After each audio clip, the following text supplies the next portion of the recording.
We've all had moments that break us down, searching for light when the world spins round. But in those cracks, the purpose is born, a new way to live when the old is torn. It's more than a story, it's the rise from the fall, a place where your purpose starts to call. With Dr. Stephenson, wisdom takes flight, turning your pain into hope, into light. Collide with purpose, embrace the change. Every story's got a fire in its flame. Tune in, listen, find your way to take life's hardest hits and turn the page. In the podcast, the truth is found. Collide with purpose, let love abound. From heartbreak to strength, the lessons unfold. It's about how we rise, not the stories we've told. Guests with their journeys, sharing their light. In every collision, there's power in sight. It's more than a talk, it's the wisdom we gain through every struggle, through every pain. With conversations that open the door to purpose, to power, to so much more. Collide with purpose, embrace the change. Every story's got a fire in its flame. Tune in, listen, find your way to take life's hardest hits and turn the page. In the podcast, the truth is found. Collide with purpose, let love abound. So come as you are, with your scars and fears. This is the place where the truth appears. Turn your trials into stepping stones. Find the strength to claim your throne. Collide with purpose, embrace the change. Every story's got a fire in its flame. Tune in, listen, find your way to take life's hardest hits and turn the page. In the podcast, the truth is found. Collide with purpose, let love abound. A collision with purpose, your journey starts here. In every conversation, we'll wipe away fear. Find your purpose, let your life ignite. With Dr. Stephenson, you'll find your light.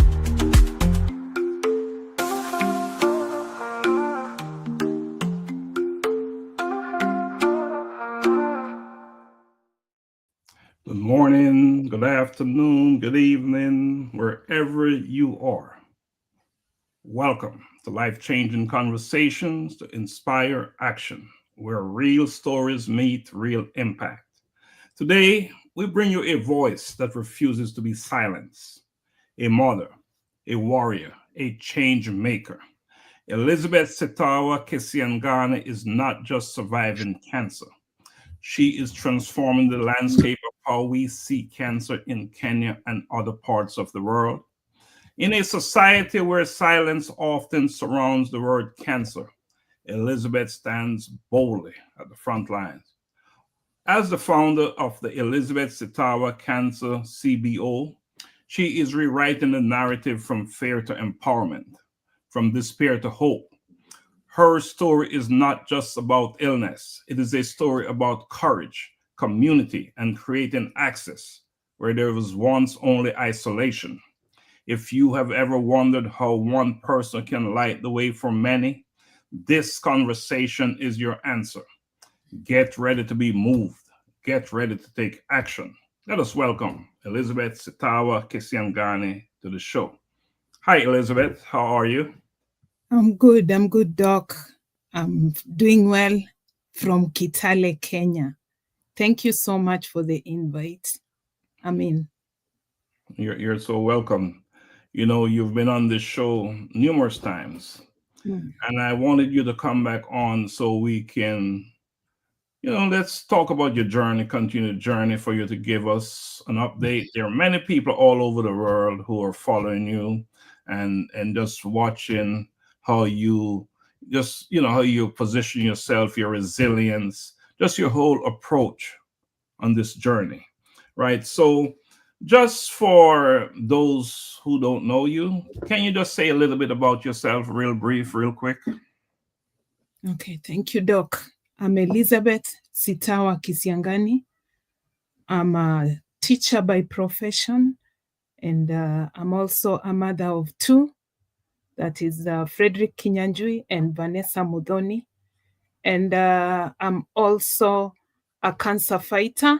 I'm currently fighting ovarian cancer stage 3B and also secondary lung cancer.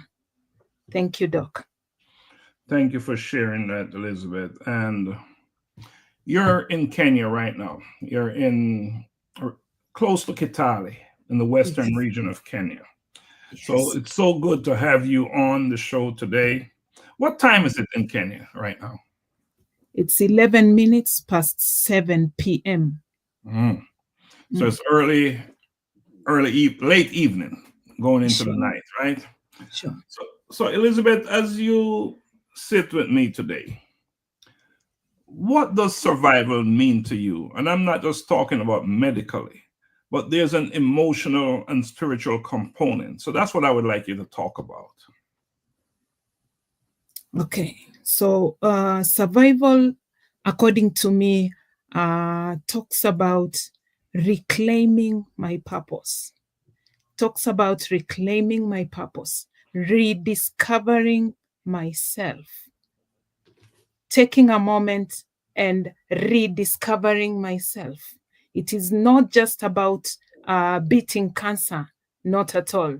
It's about finding peace, finding hope, and also finding strength to lift others along the way as I fight cancer. According to me, that is what survival means. And fighting cancer, there's a lonely component, right? When you're by yourself. But you have turned that what could be a loneliness into something else. You have engaged so many other people in building a network around you. And for that, I truly commend you. And we're going to talk some more about that. But before we go there, when the word cancer, when that thing showed up in your life, what was your initial thought, your immediate thought? And what did you fear the most? Yes. When I had cancer, that word, my world stopped. I think I can say my world stopped because cancer is equated to death most of the time. So my world stopped. All I knew is the next person, the next time I'll be in the grave. And I just never feared death because death is one of the rites of passage for a human being. But what really made me fear is leaving my little children behind, and then leaving them and then be forgotten. I'll be forgotten immediately I die. I leave my two kids and then I get forgotten completely. And I have not finished what I was meant to. So that's really what came in my mind immediately. I was told that you have cancer. My world stopped, and the most fearful thing in this world was not just death, but leaving my two kids alone. Wow. With unfulfilled dreams. With unfulfilled dreams. There was never a thought of I might pass, I might die, or any of those things. It was just leaving your children alone. And Sure. that's a powerful, statement for you to make, because Yeah. I know your children personally and I know how important they are in your life. And your Mm. sense of responsibility as a parent to make sure Sure. that they're okay. So I can certainly understand. Now, as a mother of two, I know your children, you know. How did you explain this battle with cancer to your children, and how did their love shape your will to survive? Doc, this is one of the hardest things in the fight of cancer. It was the hardest thing. So how do I just explain to these very innocent souls looking at me? How am I going to explain to them that I'm fighting the most dreaded disease in the world? So I remember that day when I had just lost my hair to chemo, and we had just woken up, and my girl, my daughter, saw the tuft of hair on the pillow, and she was like screaming, telling me, "Mom, who has shaved you?" And reality now came in. I had to tell these two children of mine what was happening. Well, we cried. We really cried with them. We cried because I was very weak. I was very, very weak that time. But they just knew mom is sick, but they never knew what was happening. This word cancer, I think it was a word that they never knew about. So we sat together. We left the bedroom and sat together in the sitting room. I remember my hands really trembling. And my heart at that moment was in pieces. I really tried to keep myself very strong so that they cannot really know that things are not very, very okay. I tried to be steady, but the tears came even before the words could come out. And I remember telling them, Vanessa, Kinya, mom is sick. Mom is very, very sick. But I want you to know that mom is going to be okay. That's what I told them. Mom is very sick, but I want you to know that mom is going to be okay. That's what I told them. And they burst into tears afresh. They really cried. They were very, very confused. And Vanessa was like, Mom, does it mean because you're very sick, you're going to die? Those were her exact words in Kiswahili. Mom, utakufa. Utakufa means, will you die? She asked me. I broke down. I really cried. And then something just came. There's this energy that came again. And Kinya, my firstborn son, held my hand very tightly. I think he's a bit strong. And he's a bit strong because he has been through a very tough journey. Very, very tough. He has been in theater, he has been in hospital, and I think he let's say he pretended to be very, very strong. And he told me, Mom, be very, very strong. You're going to be okay. At that time, I had not told them about mom having cancer.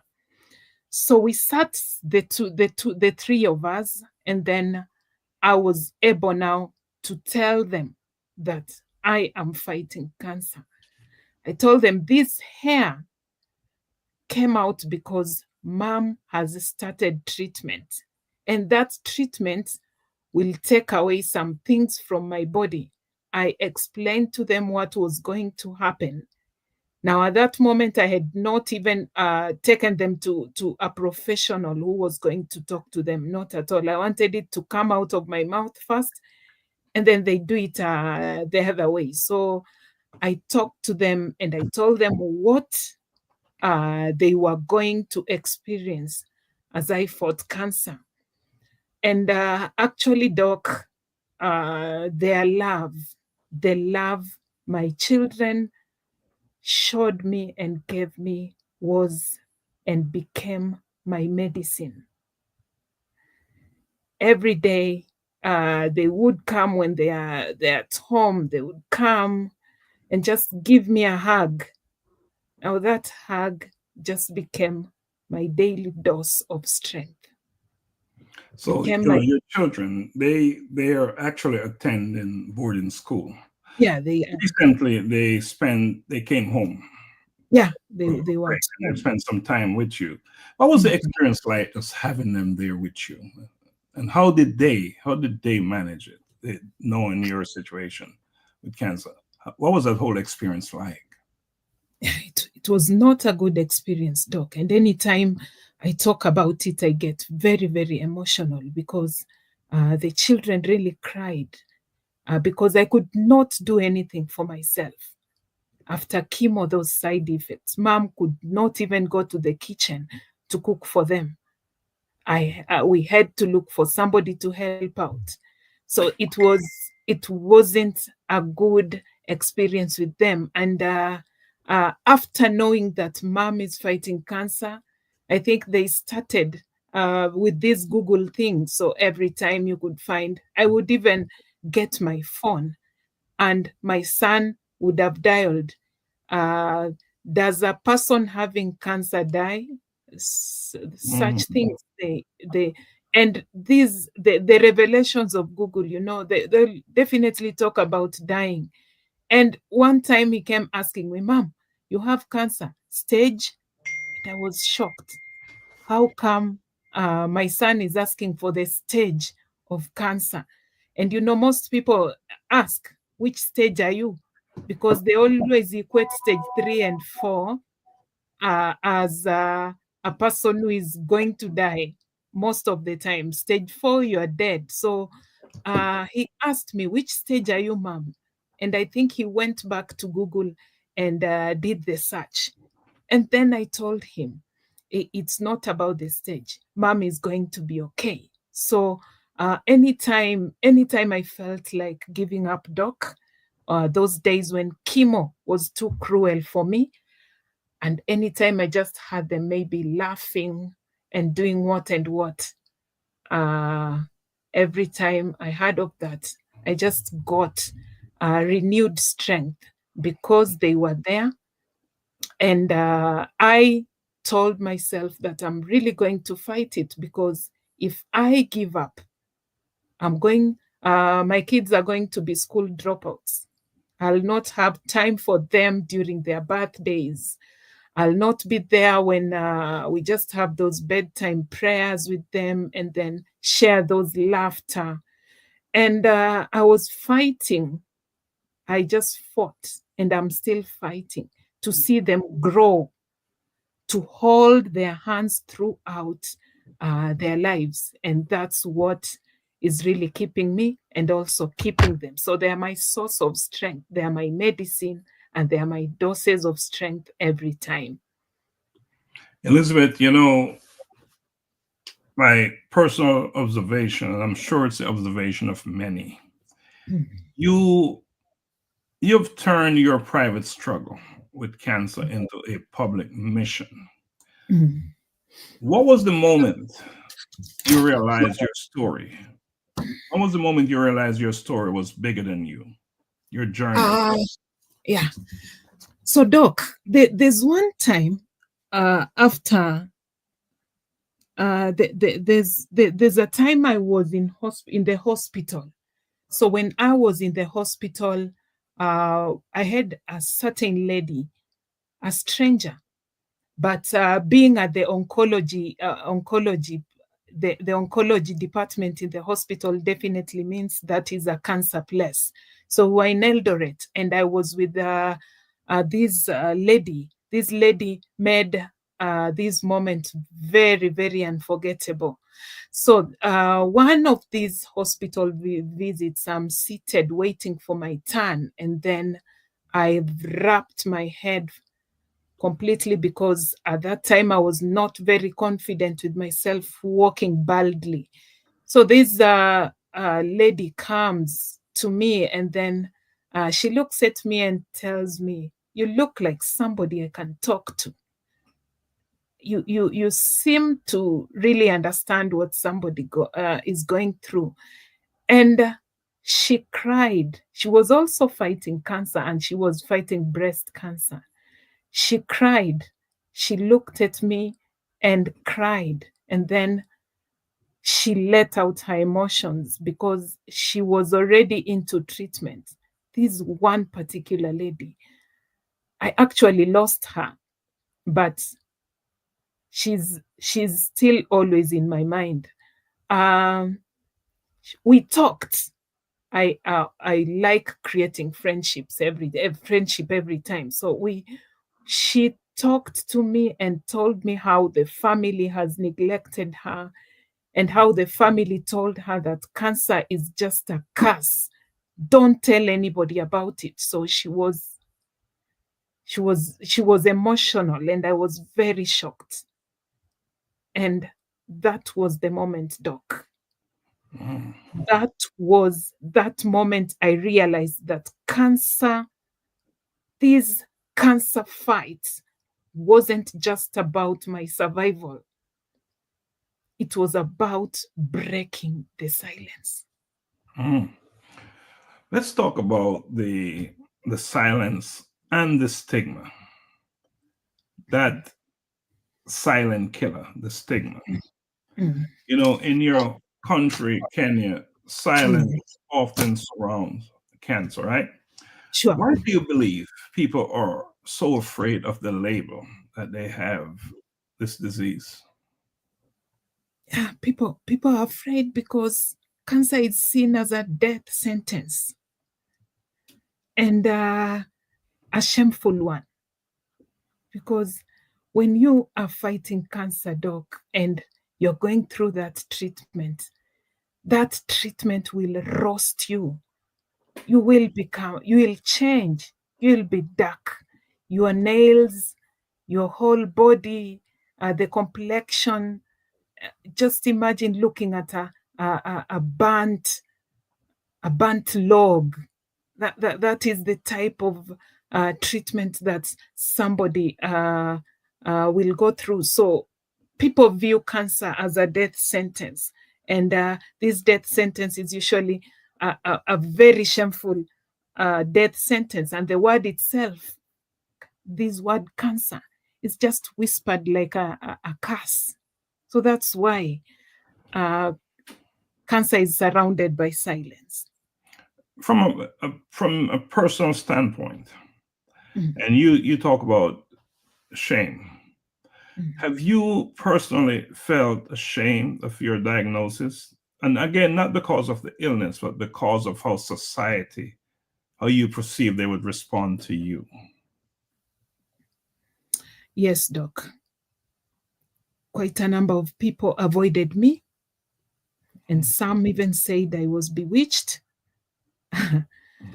And actually, the shame wasn't mine, it was theirs, because I never talked about it. I never talked about anything. So I really felt ashamed of the diagnosis. And that's why those people listening, remember that one time I said, after the diagnosis of cancer, I even had to just get away from the place I was staying so that I get to a new place and start all over again. So it was, I felt very ashamed with the diagnosis. I wasn't myself. Mm. Mm.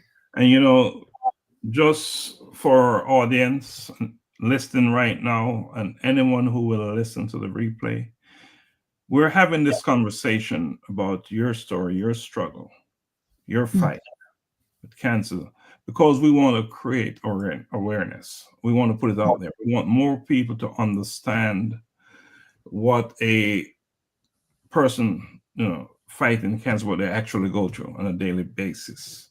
And what you have done with your struggle, you've taken it to a whole different level. You've Sure. made it it's your mission. It's not your calling.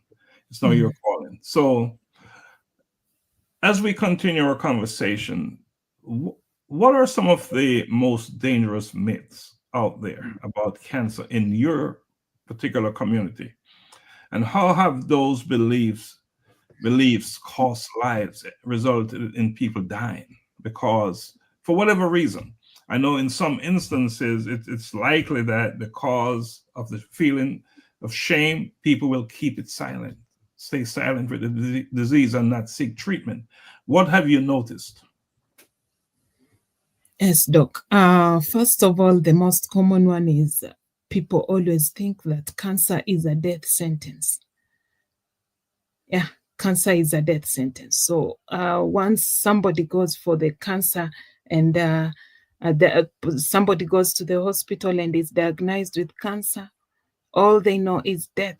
In fact, they'll not even take that person. I know of quite a number of people who never even went to hospital. They were left to die, and something that could be done. So cancer, people equate it to death.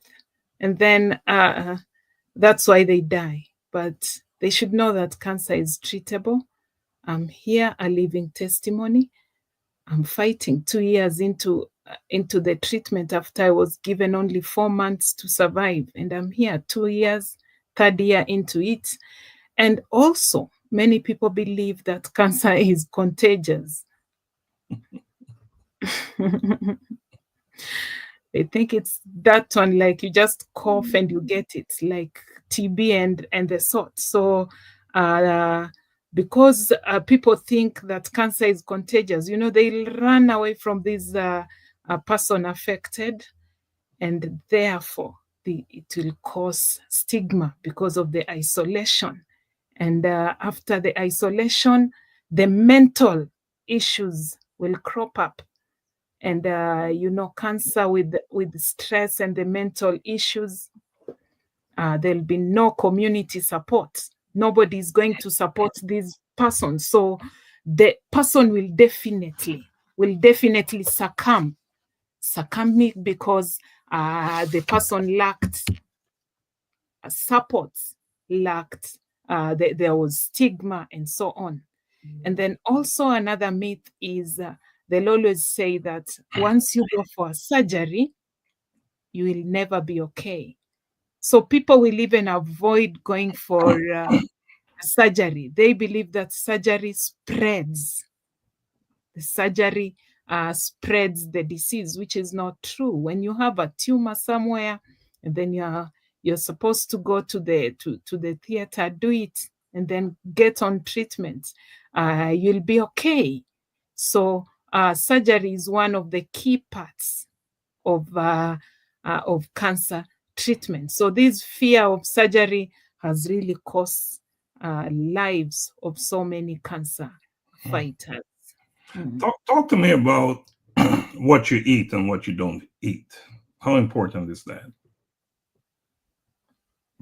Yeah. Diet. For cancer, Doc, what I've come to discover is we are really messing up. We are really messing up as a society. And the food we eat, I read somewhere and it was saying at the moment, eat food like medicine so that next time you don't eat medicine like food. So there are so many things. There are so many things that I had to drop for the sake of my health after being diagnosed with cancer. And I just wish that the healthy people can just get to know what is needed so that slowly and slowly they embrace the correct diet. Like just getting rid of sugar from your diet. It's a hard thing. But if you're listening to me, kindly, slowly drop sugar, because sugar is poisonous. And so many others. So many of the food types, right? Now, we're at a place in time where something must be done right now to break the cycle. And we want to break the cycle of fear, shame, and misinformation that is killing people in silence. From your opinion, what must be done right now? Yes, speak up. Speak up, educate, normalize cancer conversations. Let's have cancer conversations. Let's not fear talking about cancer. Have cancer conversations in churches, at school, at home. Do it. And those who are surviving cancer, don't hide. We must lead with our scars, the scars we've got from cancer. Let's lead and tell people about them. Don't hide the scars. Tell people what you went through. And this one is going to bring up a healthy society where they'll view cancer not as a death sentence, but something that can be treated. So let's speak up about cancer. Let's educate people about this cancer, and let us normalize having conversations about cancer to other people in the churches when the pastors go and talk about it. In fact, for me, when I go to church, when I get very strong and go to church, I'll always talk about cancer. I'll always tell people to go to hospital and get checked, and so many other things. So let us speak up about cancer. Let us educate people on cancer, and also let us normalize having conversations. And to those who have survived cancer, let us lead and be proud of the scars we got. It's just like a soldier who went to fight. Those wounds, let's be proud of them, that we survived the toughest battles. We should not hide the scars that we got as we fought cancer. Communication, having dialogue, Sure. scars are testimonies to your journey.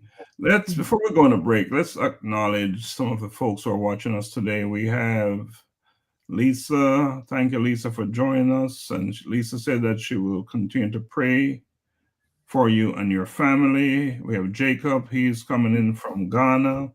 I'll be praying for you, my sister. Lisa, again, it's already done. God is with you. Elizabeth, Jacob is back and said, God richly bless you for touching the lives of others in and around the world globally. You're my mentor and inspirer. Thank you, Jacob. Appreciate you.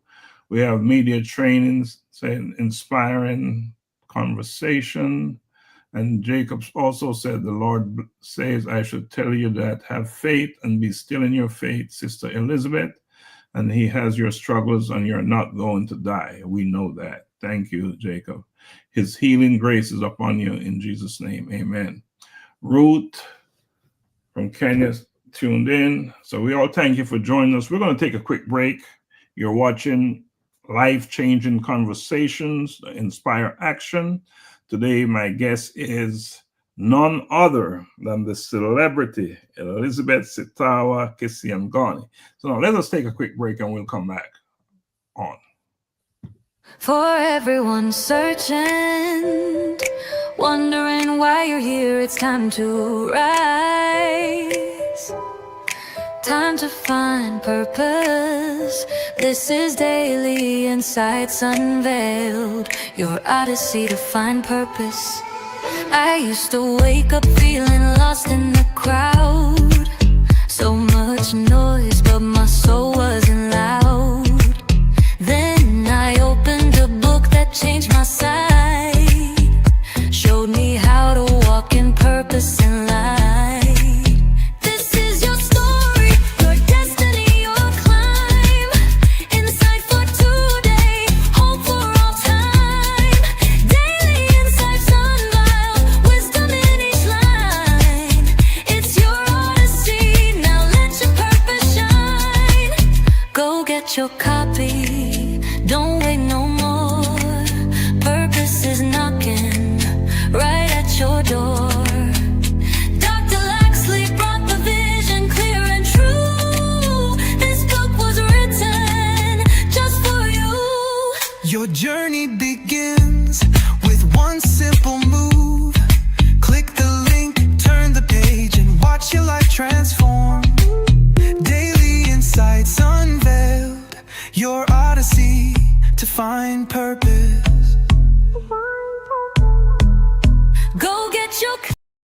All right, welcome back to Life-Changing Conversations to Inspire Action. My guest today is none other than Elizabeth Sitawa Kisiangani. Welcome back, Elizabeth. Thank you, Doc. Thanks for sharing your experience, your journey with us. Now, let us talk about from isolation to impact. The Elizabeth Sitawa Cancer CBO. What was the spark that led you to build the Elizabeth Sitawa Cancer Community-Based Organization? And how has it become a lifeline for others as you see it manifested? Yes, the Elizabeth Sitawa Cancer CBO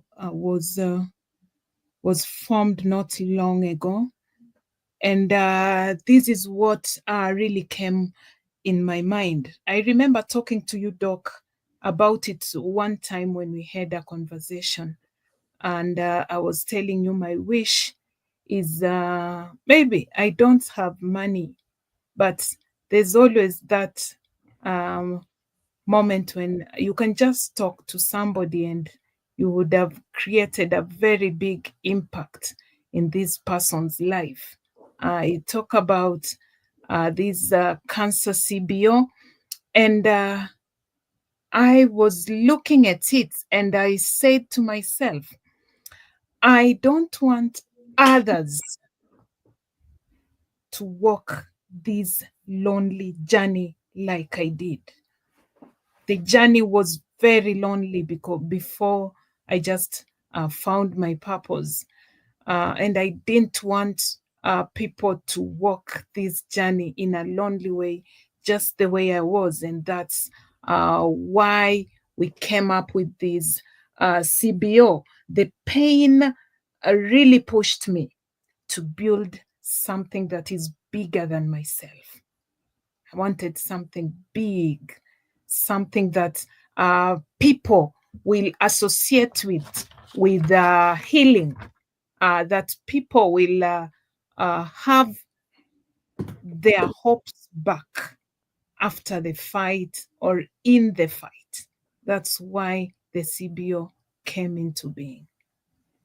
So the CBO is, you're in the building stage right now, putting the Yeah. CBO together. Exactly. And part of your vision, your hope is that the organization will transfer fear into knowledge. And away from all this loneliness in these communities right now, because as it stands in your community, in the western region of Kenya, there's still that sentiment about cancer that you're trying to transform, trying to change, to get the whole community on board with you, as many as possible. How are they receiving, the community members receiving the CBO right now? Quite a number are happy with the initiative, and I'm happy because I believe that we are going to stand tall and just shun this issue of stigma to cancer fighters, and we are going to talk to different people who are fighting cancer and ask them to just come out and fight it boldly. That's the reason why the CBO is coming, and I've seen quite a number of people are in support of this initiative, and I pray that once we are on our feet, at the moment, we are just in the building stage. We are hoping that we are going to get support from anywhere so that we get to reach to the few cancer patients that are really fighting. Because I'm in the shoe, I know where it pinches, and we really want to talk to them, support them in the smallest way we can, and just meet people where they are. Want to go meet these people, and with compassion, information, and the real human connection, we want to make cancer very less scary. by just making it making it look like this is a disease that can be fought and be won. That's what less scary. We want to make cancer less scary to the people who have been diagnosed with it. And I posted the link for the Facebook group for the CBO. So if you're watching, and if you're not already a member, we welcome you to join the Facebook group, because much of the information about the foundation is disseminated there. That's where you'll get most of the information about the foundation. So, Elizabeth, if someone is listening and wanted to stand with you and the foundation, financially, emotionally, or just with their voice, how can they make a difference? What can they do? What are your greatest needs? So, as I have said, we've just started this organization, so we are still at the crawling stage. And I would like anybody looking at me and watching me and listening to me to just do something for us. Now, I always say there's nothing little for a cancer fighter. That 10 shillings you think is very, very small, there's that cancer fighter who will be very happy just to receive that 10, 20 shillings for himself or herself. So I would like and really asking for people to donate, also for people to volunteer, and also for people to share their voices with us. And also that simple conversation that you can have, that voice will really matter. And if you want to support us, our organization is registered. It's officially registered. We are legally operating it. And we have a pay bill, and we also have an account. Our pay bill number is the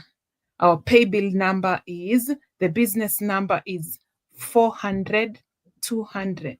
That is 400 200. And then our account number is 87938.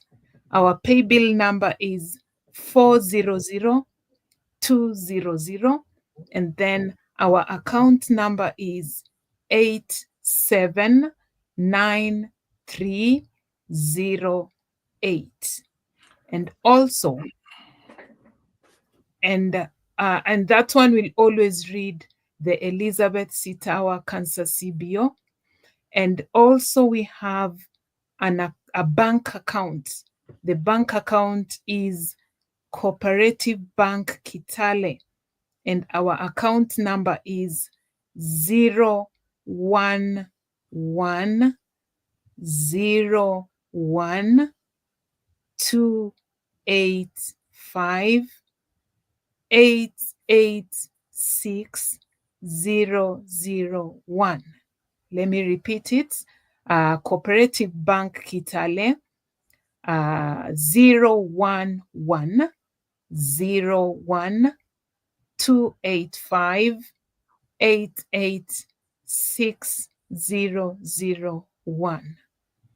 If you are able to stand with us and we just have a moment with the cancer fighters, we shall be very, very grateful to all of you, friends. Thank Elizabeth, you, is there any way to type that in the comment section, because it's easier for someone to catch it, for you to type that in the comment section of this broadcast? And I think that will be impactful. If not, you can do it after the show, but it would be good if you could put that in there, because I know catching the numbers is not always the easiest thing to do. Now, let's talk a little bit about the courage to confront and feeling you have the power to change. Sure.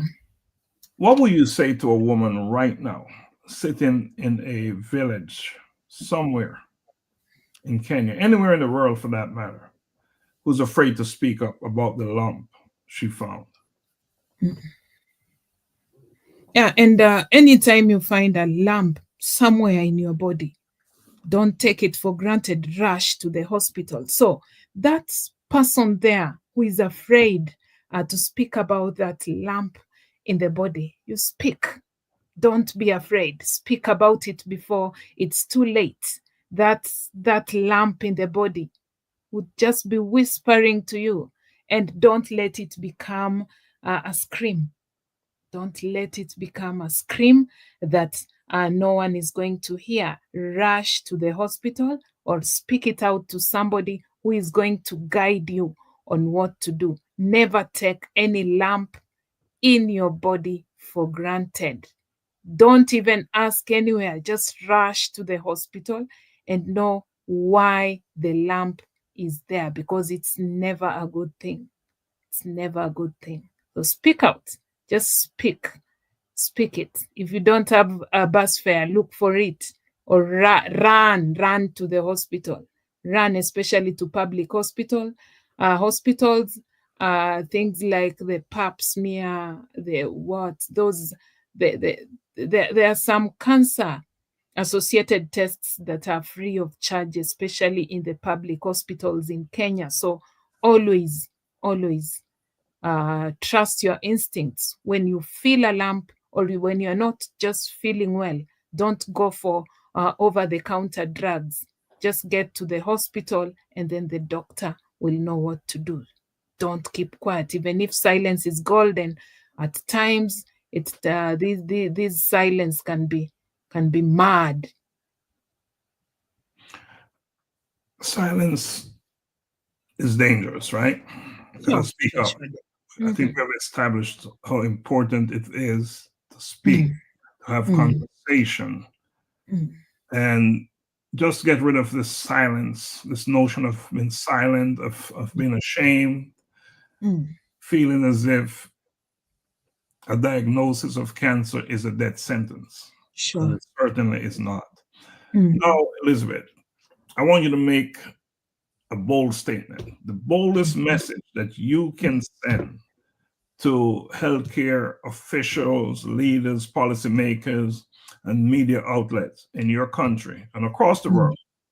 Mm. Those individuals or agencies, entities who hold the power to change lives through their decision making. What is your message to them? I want them to. I want these leaders, the healthcare, the leaders, and the policymakers.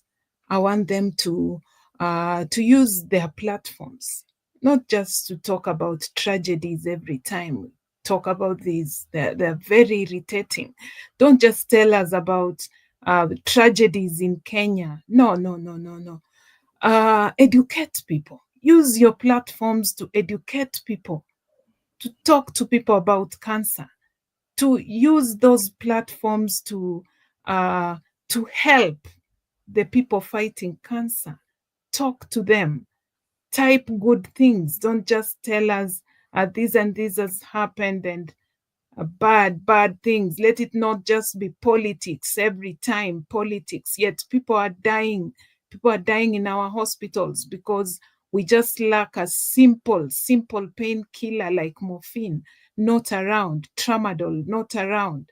And then we cannot get the PET scan services in time. We cannot get to see an oncologist on time because there are so many people crowded in one place. So the availability of services is very, very low. Yet with cancer, it will keep on spreading any moment you don't get your treatment. So let these people, let these politicians, let these healthcare leaders just focus on the health of these people fighting cancer, and not just report tragedies and focus on people's health, because at the end of it, health is wealth.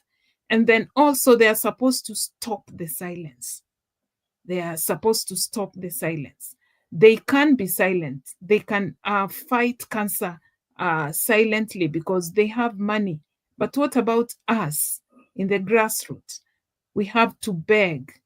We have to look for people to help us so that we get these treatment in another way. So they are supposed to stop the silence and also try and find an early detection. Make these rural areas, those interior places, make them the accessibility of these rural places. Let them make it a priority so that people can be screened and so on. There are so many things that can be done in the rural areas. Let them be accessible and talk to people about cancer boldly without silence and shun just talking about tragedies and all about just politics, not putting in mind that people are dying out here of cancer. That is it, Doc. That is it. So, Elizabeth, I've watched you, I've observed you, and you've done something that is exceptional in your journey. And I'm not sure if it's the same for other cancer fighters in Kenya.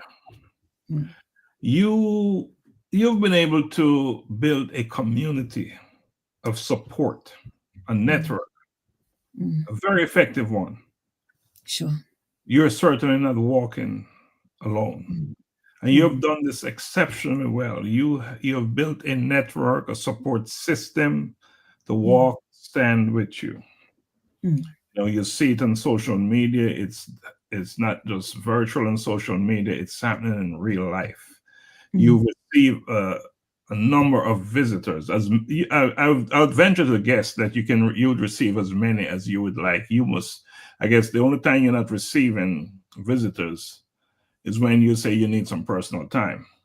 Sure. Now, that is important that you're able to build this network. It's important in many ways, right? In many ways. Now, can you share how you were able to do that for the benefit of other cancer fighters who are not able to do so, who are walking this journey on their own by themselves? Can you share how you achieve such a feat to build such a huge network of supporters? One thing about me, Doc, is I'm friendly. I talk to people, and to some extent, I've come to discover that what I did when I was okay before cancer came in is what is just happening to me at the moment. People are all over helping me. Like I can give this example. Right now, I'm on some drugs, and these drugs are not with the insurance company, so I'll have to use cash to buy them. And here is my situation. The drugs are quite pricey, and I was talking to my doctor, and he told me, Elizabeth, do all you can so that you don't skip this medication. And when I looked all over, I know that I have nothing at the moment. I'm living on the mercies of so many friends. And friends have been there for me. And coming out publicly, because I get a lot of texts in my inbox, and also just the normal texts. People are out here really suffering, and they'll tell me I'm not ready to go public, and so on and so on. And somebody like that, it's hard to come in because this is somebody who doesn't want to be public. And I've discovered quite a number of friends of mine who are fighting cancer have not gone public. Going public really helped me and then just accepting that I have cancer really, really helped me to focus on my treatment. And that's why you can see me looking very okay, in as much as at times, not at times, in as much as I'm not okay, I look very okay because friends have been there for me. Let's create friendship. Let's be kind. Let's talk well. Let's ask for forgiveness where we've messed. I always ask for forgiveness because I'm a human being. I mess at times. I'm not perfect. I always apologize to people whom I wrong every time. That's what I do. So, to all the cancer fighters, when you see that you cannot make it for yourself, kindly cry loud so that somebody out there can help you to continue fighting. You cannot fight alone. Even if you don't want it publicly, get a clique of friends. At times, I always never want to go public asking, today I don't have these and these. I need it very much. I don't have my bus fare to Nairobi, to Eldoret. I'll get to your inbox, Doc, and tell you, Doc, I really need this. I don't have anything. Help me. That's what I nowadays do. And people have really stood by me. And that's what every cancer patient should do. Don't be quiet. Don't be quiet. Ask for help. Talk to people. That is what is going to keep you going. Don't be silent. Silence for a cancer patient is a disaster in waiting. Don't be silent, please, all my fellow cancer fighters. If there's a theme generating from our conversation today is don't be silent, speak up. Don't be silent. Speak up. So important. How will we know what you're going through if you don't tell us, right? Sure, How will we know? So, Elizabeth, as we're coming close to the first show today, legacy, I know, is important to you. We have had that discussion about legacy. What do you want history to say about you when it's all said and done? I want one time, I know one time it will come, and people will remember that Elizabeth Sitawa Kisiangani was a cancer fighter, but she turned pain into purpose. I want people to look back and remember the pain that Sitawa went through and say, indeed, this fighter really, really fought, and she had a purpose.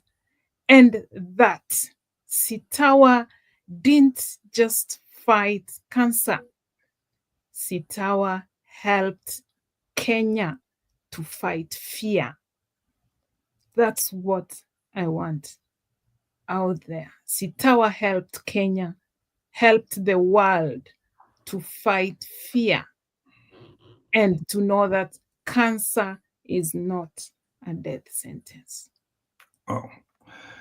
And observing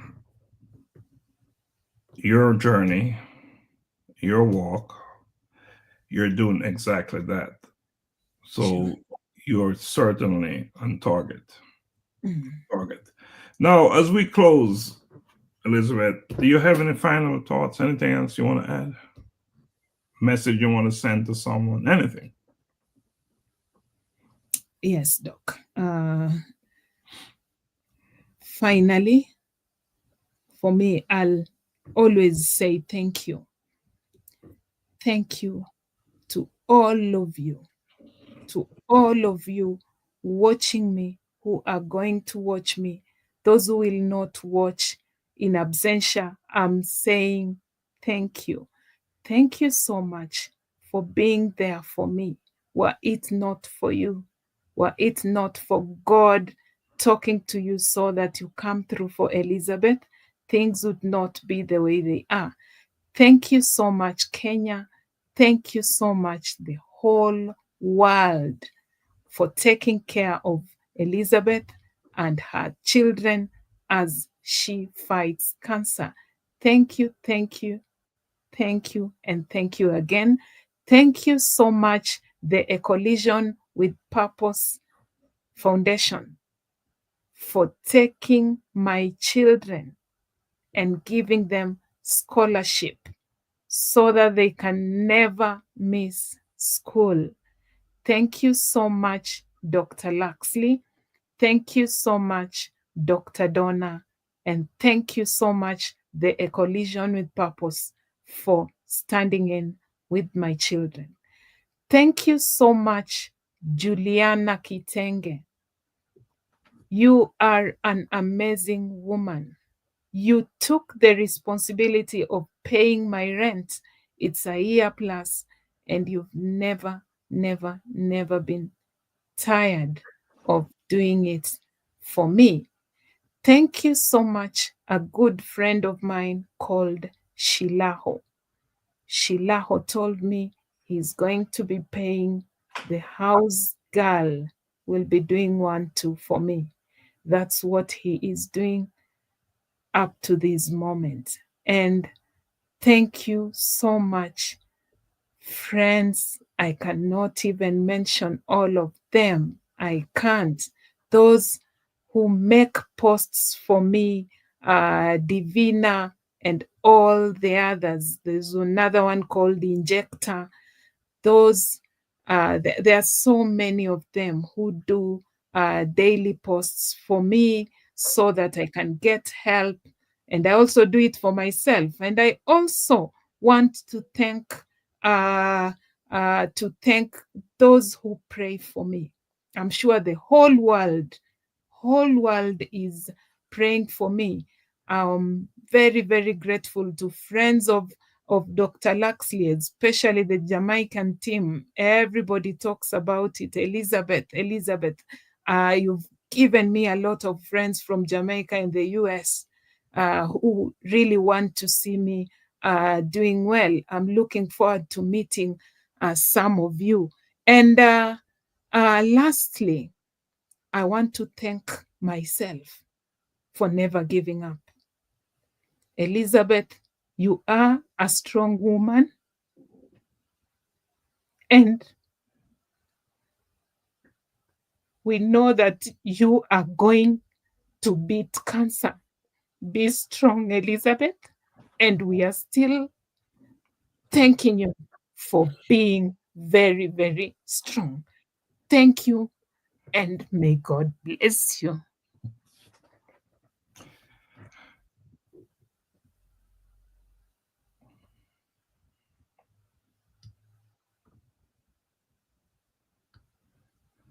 All right. Elizabeth, again, thanks for breaking the silence. Your words today, your appearance on this show, will do just that. Break the silence. As you said often during our conversation, the silence, the shame, the stigma, people who are fighting cancer just been afraid of how they'll be judged by even their own friends, but by society at large. So what you shared today, I know, will be very instrumental in breaking that silence, that deadly silence. So as we close today's conversation, we're not left with a just left with a story of Elizabeth's survival. But really, what she established today was a call to action. Elizabeth Sitawa Kisiangani's fight against cancer